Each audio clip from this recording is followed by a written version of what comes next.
माता सीता ने भी किया था एक घोर पाप। मित्रों, रामायण की कथा तो सभी ने सुनी या पढ़ी होगी, जिसमें श्री राम और माता सीता के जीवन से जुड़े पहलुओं को दिखाया गया है।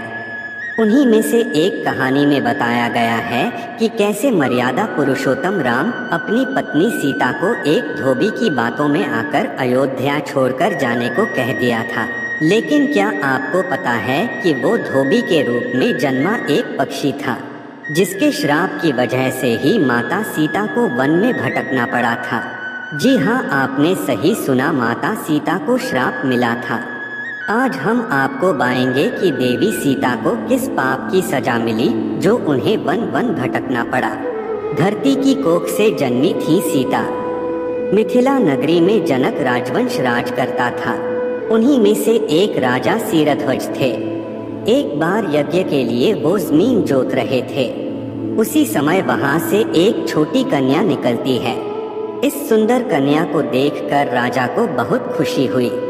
उन्होंने उस कन्या को अपनी पुत्री बना लिया। उसका नाम सीता रखा। एक दिन सीता अपनी सहेलियों के साथ बगीचे में खेल रही थी। वहां उन्हें एक तोते का जोड़ा दिखाई दिया, जो बहुत ही खूबसूरत था। वे दोनों पक्षी एक पर्वत की चोटी पर बैठकर बातें कर रहे थे। पृथ्वी पर श्री राम नाम से विख्यात एक बड़े सुंदर राजा होंगे। उनकी महारानी का नाम सीता होगा। श्री राम सीता के साथ कई वर्षों तक राज्य करेंगी। धन्य हैं वे जानकी देवी और धन्य हैं वे श्री राम। माता सीता ने जानी प्रभु राम की कहानी। तोते की ऐसी बातें सुनकर सीता ने सोचा कि ये दोनों तो मेरे ही बारे में बातें कह रहे हैं। इन्हें पकड़कर मैं इनसे अपने जीवन से जुड़ी सारी बातें पूछ सकती हूँ। इसीलिए उन्होंने अपनी सहेलियों से उन दोनों पक्षियों को पकड़कर लाने को कहा।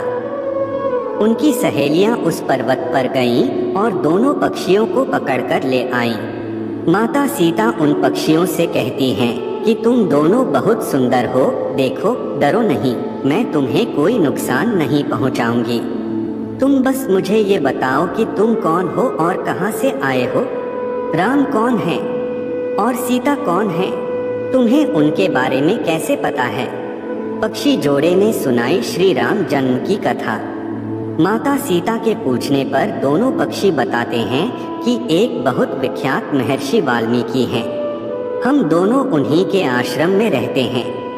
महर्षि ने रामायण नाम का एक ग्रंथ लिखा है, जिसका पाठ उन्होंने अपने शिष्यों को भी कराया है।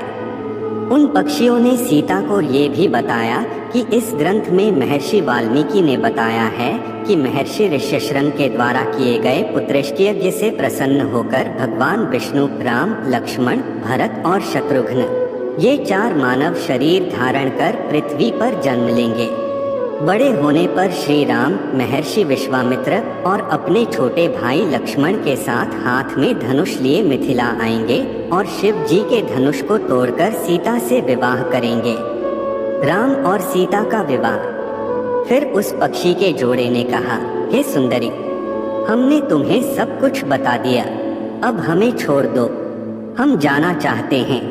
पक्षियों की बातें सुनकर माता सीता के मन में और भी बातें जानने की इच्छा हुई। उन्होंने उन दोनों से पूछा कि राम कहाँ होंगे, वे किसके पुत्र हैं, कैसे वो मिथिला आकर जानकी से विवाह करेंगे। नर तोता बोला कि श्री रामचंद्र का मुख कमल के समान सुंदर, नेत्र बड़े बड़े और खिले हुए, नासिका ऊंची, पतली भुजाएं घुटनों तक, गला शंख के समान होगा। मैं उनका क्या वर्णन करूं, जिनके गुणों का बखान 100 मुख वाला भी नहीं कर सकता। दोनों पक्षी कहते हैं कि जानकी देवी धन्य हैं, जो जल्द ही रघुनाथ जी की पत्नी बनकर उनके साथ कई वर्ष तक राज करेंगी। लेकिन तुम कौन हो। पक्षियों की बातें सुनकर सीता ने कहा कि जिसे तुम लोग जानकी कह रहे हो वो मैं ही हूँ। माता सीता उन्हें कहती हैं कि मैं तुम दोनों को तब ही छोड़ूंगी जब श्री राम यहाँ आकर मुझसे विवाह करेंगे, तब तक तुम दोनों आराम से मेरे घर में रह सकते हो। ये सुनकर मादा तोता जानकी से कहती कि हम वन के पक्षी हैं, हमें घर में सुख नहीं मिलेगा। मैं गर्भवती हूँ, मुझे जाने दो, मैं अपने स्थान पर जाकर बच्चे पैदा करूँगी। आप चाहें तो उसके बाद मैं फिर से यहाँ आ जाऊँगी। उसके कहने पर भी सीता जी ने उसे नहीं छोड़ा। तब उसके पति यानी नर तोते ने कहा, सीता, मेरी पत्नी को छोड़ दो, वो गर्भवती है। जब ये बच्चों को जन्म दे देगी तब उसे लेकर मैं फिर तुम्हारे पास आ जाऊंगा। तब माता सीता ने कहा, तुम आराम से जा सकते हो, लेकिन ये मुझे बहुत पसंद है। तुम घबराओ नहीं, मैं इसकी अच्छे से देखभाल करूंगी।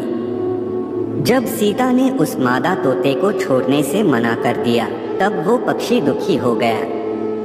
पक्षी दोबारा सीता जी से निवेदन करता है कि मैं अपनी पत्नी के बिना जिंदा नहीं रह सकता, इसलिए इसे छोड़ दो। माता सीता, तुम बहुत अच्छी हो, मेरी प्रार्थना मान लो। इस तरह उसने बहुत समझाया, लेकिन सीता ने उसकी पत्नी को नहीं छोड़ा। तब मादा पक्षी ने क्रोध में सीता को श्राप दिया कि अरे, जिस प्रकार तू मुझे इस समय अपने पति से अलग कर रही है, वैसे ही तुझे भी स्वयं गर्भवती की अवस्था में श्री राम से अलग होना पड़ेगा। कुछ दिन बाद पति से बिछड़ने के दुख में मादा पक्षी के प्राण निकल गए। पत्नी की मौत हो जाने पर नर पक्षी दुखी हो गया। फिर वो सीता जी से बोला कि मैं मनुष्यों से भरी श्री राम की नगरी अयोध्या में जन्म लूंगा। मेरे ही कारण तुम्हें पति के वियोग का दुख उठाना पड़ेगा। ये कहकर वो वहां से उड़ जाता है। कुछ साल बाद उसका जन्म अयोध्या में धोबी के घर हुआ। उस धोबी के कारण ही सीता जी का अपमान हुआ। उन्हें अपने पति श्री राम से अलग होना पड़ा। उस तोते का श्राप ही सीता जी के पति श्री राम से बिछड़ने का कारण बना। इसीलिए जब माता सीता गर्भवती थीं, तो उन्हें भी पति से दूर वन में रहना पड़ता है।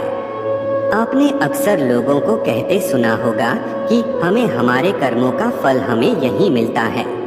इस कहानी से ये बात सिद्ध भी हो जाती है कि कर्म के फल से कोई भी नहीं बच सकता, फिर चाहे वो भगवान राम हो या सीता, सभी को अपने कर्मों को फल भोगना पड़ता है। तो दोस्तों, आज के वीडियो में बस इतना ही। उम्मीद है आपको यह वीडियो पसंद आई होगी। अगर पसंद आई होगी तो वीडियो को लाइक करना मत भूलिएगा। धन्यवाद।